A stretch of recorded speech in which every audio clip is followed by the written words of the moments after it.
சுறா கைடு 12ஆம் வகுப்பு பொதுத் தேர்வுக்கான புதிய பதிப்பு தற்போது பரபரப்பான விற்பனையில். மாணவர்கள் பொதுத் தேர்வில் அதிக மதிப்பெண் பெற உடனே வாங்குங்கள் சுறா கைடு.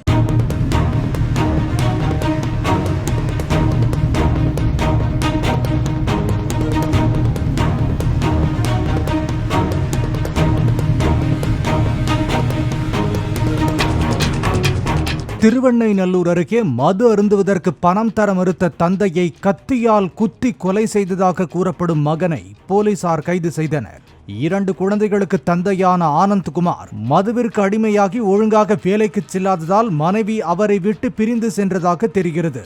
மது போதையில் வீட்டிற்கு சென்ற ஆனந்த்குமார் தந்தை ஹரிகிருஷ்ணனிடம் மேலும் மது அருந்த பணம் கேட்டு தகராறு செய்த போது இருவருக்கும் இடையே ஏற்பட்ட வாக்குவாதத்தில் ஆனந்த்குமார் வீட்டில் இருந்த கத்தியை எடுத்து தந்தையை குத்தியதாக கூறப்படுகிறது.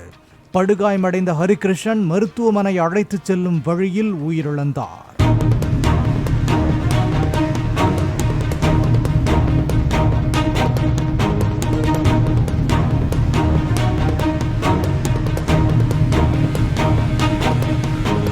சுறா கைடு 12ஆம் வகுப்பு பொதுத் தேர்வுக்கான புதிய பதிப்பு தற்போது பரபரப்பான விற்பனையில். மாணவர்கள் பொதுத் தேர்வில் அதிக மதிப்பெண் பெற உடனே வாங்குங்கள் சுறா கைடு.